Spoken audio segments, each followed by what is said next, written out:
Hi folks, this is Nat, and this is going to be your video lesson on percent change statistics. We're going to talk about what percent change is, and we're also going to learn about how to calculate it and how to solve problems when we know percent change.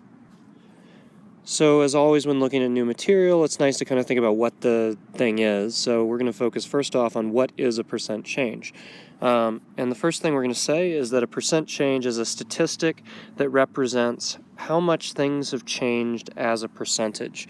It's a way of looking at numbers and telling us how different things are than they used to be in a percentage statistic. We might also say that it's a way of comparing an original value to a new value. Typically, when we think about percent change, we're comparing how things used to be to how they were in the future, or how they are now. Another thing that's worth mentioning is that while you probably don't think about it, we actually see percent change statistics all the time. It's one of the most common ways of explaining changes that we see around us. For example, doing a quick search of the internet, I just found out that from the year 1980 to the year 2012, there was a 157% increase in childhood obesity. This is an example of the sort of percent change statistic that we kind of hear all the time and maybe don't think about what it means. Well, let's talk about it. Like all percent statistics, a percent change is going to be out of 100. The difference here is that as opposed to a regular percent, where we'd say, 10%, so 10 out of 100 people do this, with a percent change statistic, we're saying if 100 people used to do something, this is the number more or less now that do that same thing. So when I say there's a 157% increase in childhood obesity, I'm saying that if there used to be 100 obese children, now there's 157 extra obese children.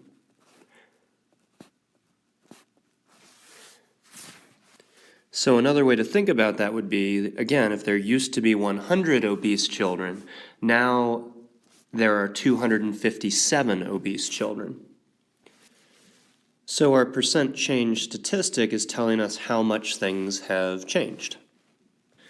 And in this case, they've changed a lot and very badly.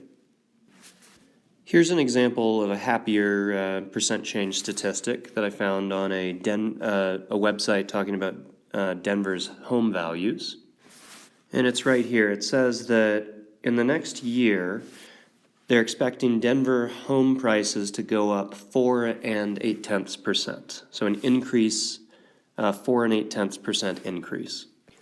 And again, that's a percent change statistic. What it means is that if my home used to have a value of $100, because again, it's always out of 100, next year they're expecting my home value to be an extra 4%, or 4.8%. So for every $100 my home used to be worth, now my home is going to be worth $104.80. Now, if you're thinking, well, your home is probably not worth $100, so an extra $4.80 isn't a big deal. Keep in mind that this is for every $100. So if I have a $100,000 home, every $100 in that $100,000 gets that extra $4.80. So it ends up being a bigger deal. So now that we've covered kind of what a percent change statistic is, let's talk about how we actually go about calculating that. And here's a proportion formula that you can use for that. It's going to look actually very similar to the percent formula that you may be used to, except some of the values are going to be a little bit different.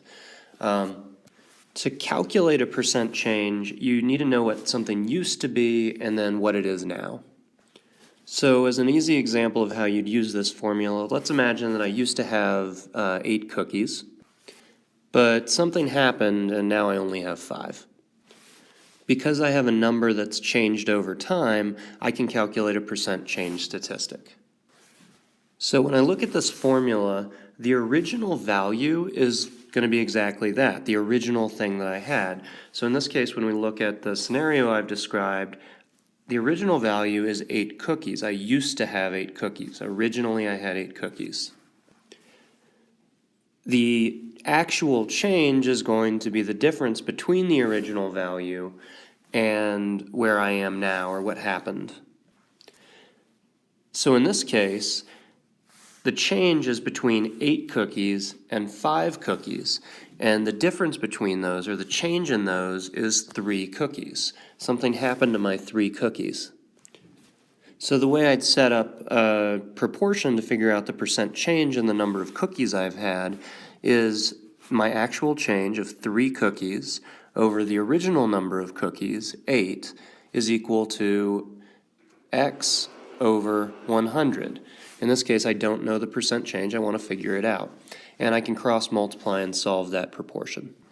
And if I did, in this case, I'd discover that there is a value of 37.5. In other words, there's been a 37.5% decrease in this case of cookies.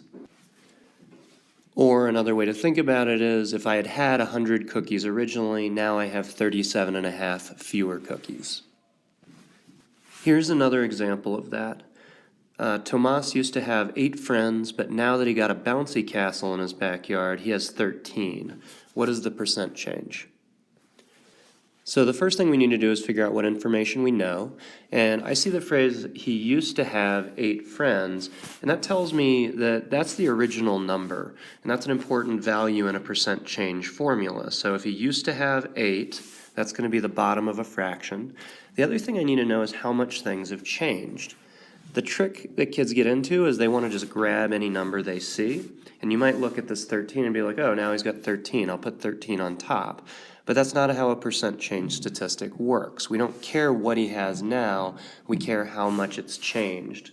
So from 8 to 13 gives us the amount of change. And in this case, he's gained an extra 5 friends. That's how things have changed for Tomas. The other side of the formula is pretty easy. Percent change is unknown, and it's going to be out of 100 as usual, since it's a percent.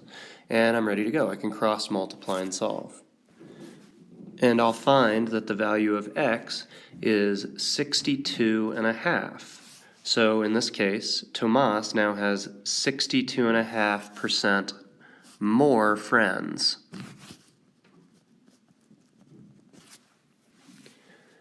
And that's how much his friend situation has changed.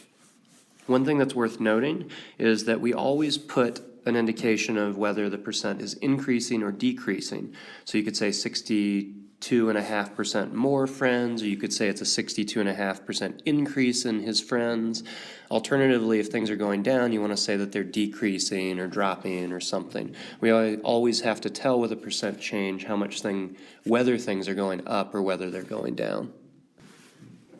Here's a different sort of scenario involving a percent change. It says the store decreased theft by 20% when it invested in a pit bull. Well, that percent right off the bat should be a really good clue that we have the percent change, particularly since it says it decreased by 20%. So that's a really clear percent change statistic. So we're going to go ahead and throw that into the formula. 20 over 100 is going to be our percent change. And we need to figure out what other information we have. It used to have 18 thefts. Well, in this case, it says it used to have 18. And I need to wonder, is that the change or is that the original value? In this case, it's very clearly the original value. It used to have 18. The original value goes on the bottom, and we're ready to go. We can figure out now how much theft has changed by solving this proportion. So I'll cross multiply and say 20 times 18 is 360, and that equals 100 x's, and I'll divide both sides by 100 since that's what I multiplied my variable by, and I'll discover that the value of x in this case is going to be 3 6/10. Now it's really important to know that this is not the answer to my question necessarily. If I was asked how much of things changed, I could say, oh, well, yeah, this is the change spot in our formula. So there have been 3 6/10 fewer thefts, or maybe 4 fewer thefts a month. But let's look at the question that's actually asked. The question is, how many thefts are there now? So now I have to think about what's going on. Thefts are decreasing. They're decreasing by about 4 thefts a month, and there used to be 18. So to answer the question, I need to say 18 minus 4 is 14. So now I would expect that there are about 14 thefts a month. So solving the formula didn't get me the answer all by itself. You have to make sure, just like any other type of word problem or problem-solving situation, that you're actually answering the question that you're trying to. So before we wrap this lesson up, we're going to make a couple quick notes about some things that you should also know about percent changes. The first thing you should really know is that you can't make a percent change that starts with 0. Students frequently have the tendency to say that if something was originally nothing and then it became something, so let's say I went from 0 puppies at my house to 3 puppies at my house, that would be a percent change of 100. That's actually not true, and the reason for that is that when you think about calculating a percent change, we're always going to end up dividing by the original value, and you may have heard, or you may not have, that dividing by 0 is impossible. So we just can't calculate percent changes that begin with a value of 0. The second thing people try to do that, again, is not correct, is try to calculate percent changes on percents by just taking the difference. So for example, if something went from 5% to 10% or 15%, let's say, people would say, well, that's a 10% increase.